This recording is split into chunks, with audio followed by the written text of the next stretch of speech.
Bucharest, January 23, 1968. Enrico Fermi, Italian physicist, 20th century, light gray with a white collar. Layer 4, Veronica. He has arrived. He has a very pleasant atmosphere around him, something that makes one feel illuminated, especially around the head and forehead. An intelligent, warm, gentle, elevated expression. What a handsome man he is. What a pleasant presence, with peace and joy on his face.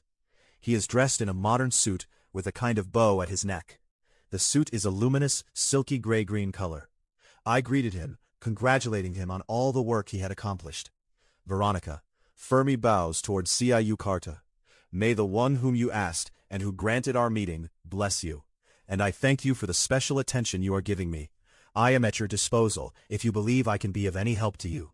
When I was in your world, I too had my idols, whom I saw somewhere far, far away, possessing tremendous powers, with depths of understanding beyond anything imagined or encountered. When I came into their world, besides seeing how small I really was, I could barely lift my thoughts enough to say to myself, how vast science is, how unfathomable the universe is, how small we are, when we have barely begun to break through its shell, and we have not even tasted the core. And because we knock upon the shell, the world considers us great, because through those openings there has burst forth a smell, a taste, a color, an energy, so to speak. I know that you love me and admire me as a scientist, as a man who tried to penetrate something, to knock somewhere, to find what I felt must exist. How many hundreds and thousands of years must pass, and how many people, evolved through effort and depth of understanding, must appear, in order to see and reveal the wonderful and magnificent mysteries that lie scattered and untouched throughout the universe. Where I am now, I can no longer work, nor do I have anything or anyone for whom to work. But I would like, with the knowledge I now possess, to come again, to discover whatever else might be found. Perhaps I would not reach it. Perhaps the time is not right, and people are not yet worthy of being given anything more. Everything emerges when its appointed time comes. Everything appears where the climate is favorable.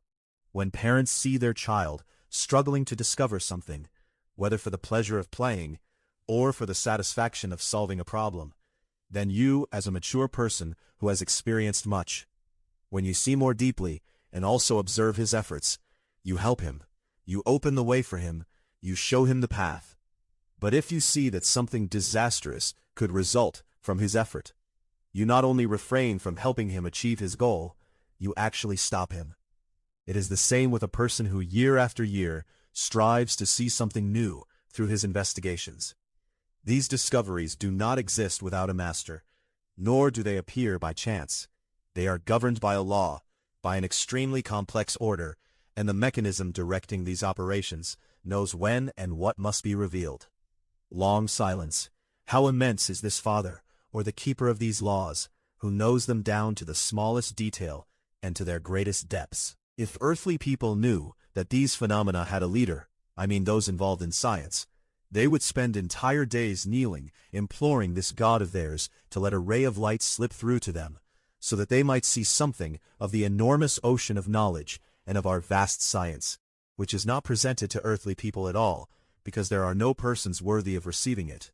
I say this as someone who realizes that this leader, whom I believe to be God, is actually one of the smallest servants of the great Master, who has arranged so many wonders, and has placed over them leaders whom I think even he himself has forgotten. They are far too great, far too numerous. Although his power is incomparable and his gaze penetrating, I nevertheless ask his forgiveness and beg him to allow me to believe that many of them have simply been forgotten. Forgive me for losing myself in other things. In fact, I have become lost in my own thoughts. Perhaps you wanted to ask something else, but because I feel so comfortable here with you, I have allowed myself to speak about what now follows me, about what I see and think. George, that is why we called you, to share with us the thoughts you have now, almost 12 years after you left the earth. So don't worry about it. Indeed, this is the same atmosphere in which we too move, the same thoughts, the same problems. For some time, my dear ones, I have had an obsession. I have the impression that we, those of us in the body, and you others, are in the middle of a factory, surrounded by all kinds of buttons and levers that we don't know about. Buttons waiting to be pressed, levers that need to be turned, by an action, a movement, even a thought. Fermi, that is exactly what I wanted to say earlier, but perhaps I wasn't explicit enough. Just as you said, there are buttons waiting to be pressed, and levers waiting to be turned. This mass of knowledge is vast, immense, but there are no hands capable of handling it, no minds capable of penetrating it. And look at me. There might nevertheless be hands capable of finding the buttons you speak of, seeing the result of accelerating them. But, this is my opinion, because that result would not be applied relatively and proportionally to its energy, for the benefit of the community, a curtain is nevertheless left in place so that it cannot be seen. Yet you feel what you are describing, and that is all you are left with. You cannot see what you feel, because people have not yet reached the appropriate age, a unity, a universal brotherhood, and therefore there is still a delay. That is my opinion. Silence. Where I am, there aren't many scientists. I don't really have anyone with whom to exchange ideas. I haven't had many collaborators. Just as in life, even now I am still alone. Those around me have no need for my insights, my views, my discoveries. Otherwise, everything here is perfect, and there is nothing to add or desire. George, where do you live? Fermi, in resting place 4. George, and are you satisfied? Fermi, more than satisfied. Happy even. George, what were you before this life? Because you became proficient so quickly in the positive sciences. Fermi, I know what I was, because I met one of my teachers and he reminded me, saying, "Once my beloved friend and brother, you were my pupil," he said. I was a clever Egyptian boy and had begun to understand astronomy at a very young age. I asked him questions that amazed even him. That was around 200 years before Christ, he said, and I was a rare discoverer for those times. I saw things with fantastic sharpness, and at a fairly young age, I had already managed to count myself among the elder astronomers, solving problems that went beyond what would normally be expected at my age. I died at almost 60 years of age, and a few years after me, my good and enlightened guide also came. He told me all these things now, when I returned for the second time.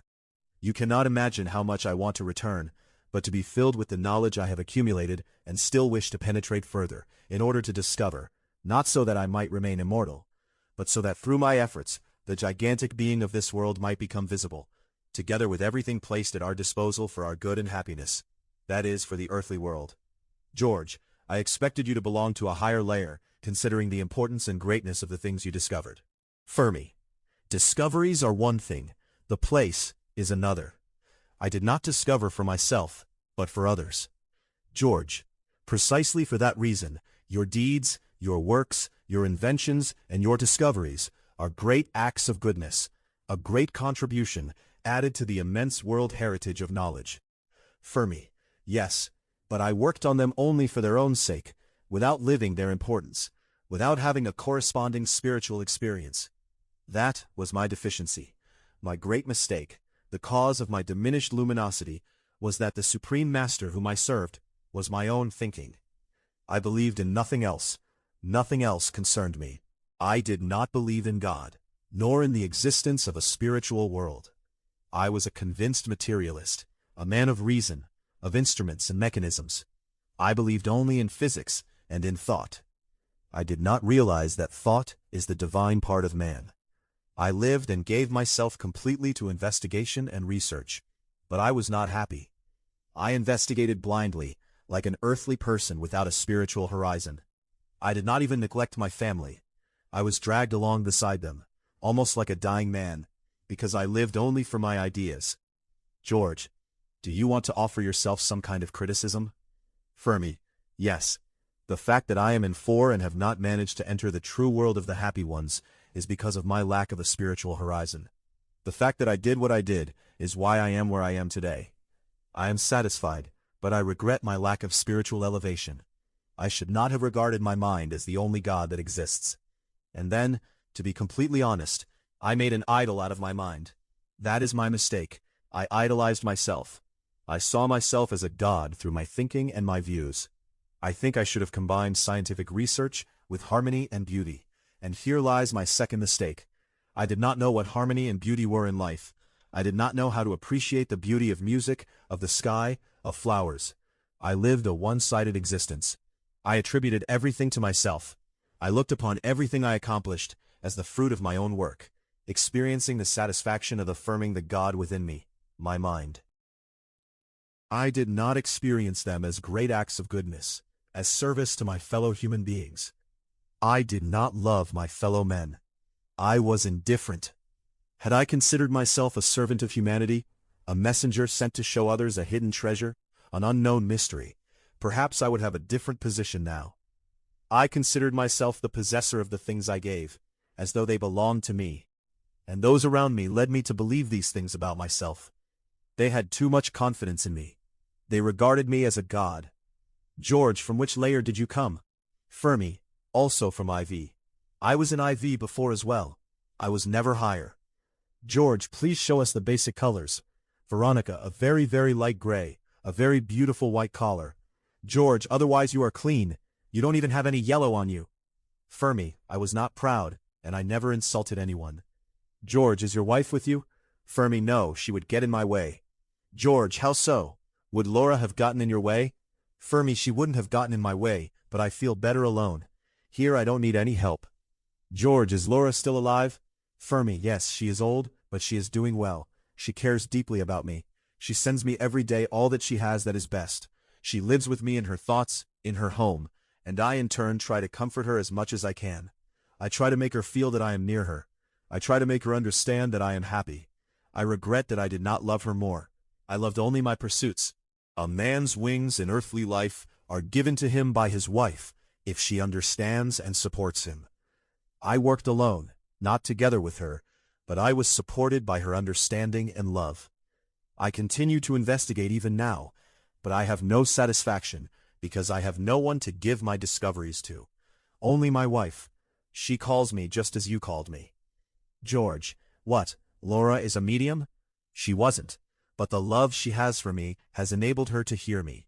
She cannot see me, but she hears me and listens to all my wishes. She writes down what is in my heart. She doesn't tell anyone, so that they won't think she has gone insane. They might say that her suffering has damaged her mind. I told her to believe more than I did in the Almighty and All-Powerful One. I told her not to consider me her God anymore, because that is what she used to call me. I taught her to forget that I had things which I had not revealed, so as not to discredit her. She is very wise. George, thank you for everything you have told us. Fermi, I envy you for your spiritual elevation, and I rejoice for you and for your work. May you be blessed. Veronica.